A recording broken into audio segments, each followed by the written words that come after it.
À la base, c'était le Zimbabwe qui était pressenti abriter cette 10e édition. Finalement, c'est le Gabon. Quelle explication peut-on avoir de ce changement-là?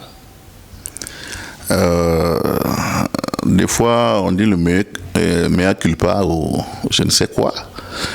Il faut dire qu'effectivement, le 25 janvier, j'étais à Dakar pour échanger avec l'ambassadeur zimbabwéen.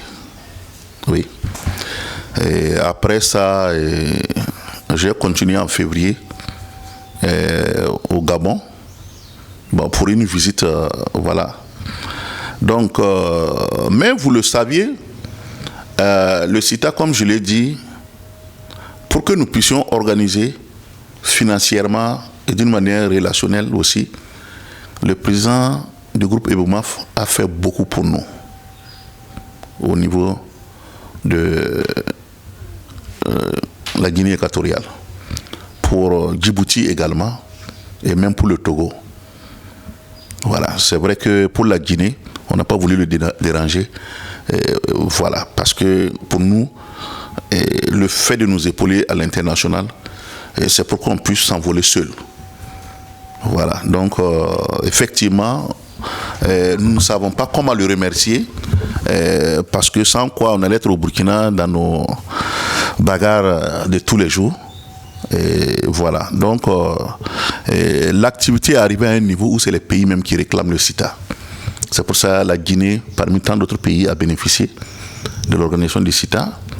Et quand on a fini en Guinée, il y avait beaucoup de pays, dont le Zimbabwe aussi, qui voulaient, comme je disais un peu plus haut, qu'ils voulaient aller organiser dans leur zone touristique où se trouve la plus grande chute d'eau du monde, reconnue par l'UNESCO, Victoria Falls. Bon, donc, c'est vrai, mais à un moment donné, quand vous avez un partenaire qui vous dit bon, essayons de faire ici. Donc, pour nous, avec tout ce qu'ils ont fait pour nous dans le temps, nous pensons que le retour de l'ascenseur aussi, nous devrons donner à la personne aussi pour l'accompagner. Voilà, donc c'est ce qui nous a amenés au Gabon. Sinon que quand vous regardez les autres pays, il y a un cahier de charges que nous donnons d'abord. Nous avons donné un cahier de charges aux Zimbabwéens. Malgré ça, ils ont écrit pour dire qu'ils veulent. Voilà. Donc, mais le Gabon n'a pas donné un cahier de charges. C'est un partenaire que nous faisons confiance et qui nous est amené et qui pense qu'on peut réaliser ici.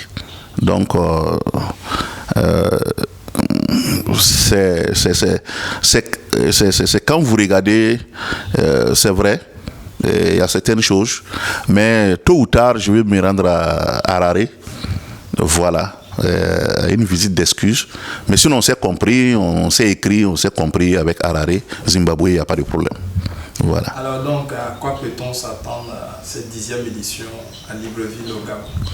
Bon, il faudra dire que, comme c'était en cours, nous avons changé de trajectoire. Nous avons pensé premièrement au mois de novembre. Comme d'habitude, on organise le CITA.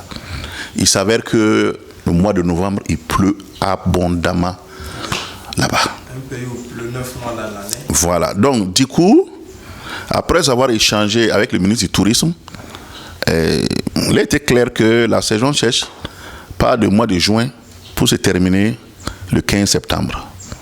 Bon, nous étions au mois de mai,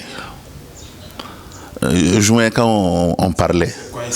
Ben, donc, pour nous, il faut ramener, pour prendre à l'extrême, du 9 au 15 septembre. Et c'est ce que nous avons pris, du 9 au 15 septembre. Limite, avec la saison sèche. Voilà, parce que c'est des habits qui doivent être exposés, la parade, pour qui connaît les activités du CITA, les défilés grand public pour la population, pour qu'ils viennent regarder gratuitement. Bon, il y a tout ça. Donc, on a pris limite, du 9 au 15. Bon, je pensais par la suite que nous constatons ensemble que c'est bien choisi, mais le 17 août, c'est la fête nationale du Gabon. Et le 30 août, c'est l'anniversaire de la transition, communément appelée au Gabon la fête de la libération. Donc on réfère une autre activité 10 jours après, ou une semaine après. Il y a la fatigue et puis l'engouement aussi des festivités. Donc, en plus, certains facteurs, notre partenaire nous a dit, bon, mieux vaut opter pour reporter et on va trouver une date qui s'y est. À partir du mois de décembre, normalement, il y a une petite saison sèche à partir du mois de décembre. Peut-être, parce que vous savez aussi que ça demande d'énormes moyens. Ça demande d'énormes moyens. Faire venir 50 pays, les loger, et puis mettre les conditions adéquates en place, mobiliser l'administration, mobiliser le gouvernement. Je pense qu'il y a une coordination qui doit se faire à un autre niveau. Donc, je suis sûr que d'ici là, notre partenaire il va nous revenir et on pourra faire ça en 2024. Ça, c'est notre souhait. Par le trichement de certaines autorités, nous avons des pays qui se signalent pour 2025. Voilà. Mais comme le Gabon, c'était un engagement, je tiens à remplir ma partition avant de passer à autre chose. Donc, mais 2025, les pays qui demandent 2025, il n'y a pas eu de courrier officiel. C'est des intentions pour prendre d'abord nos cahiers de charges. Ils sont en train d'étudier.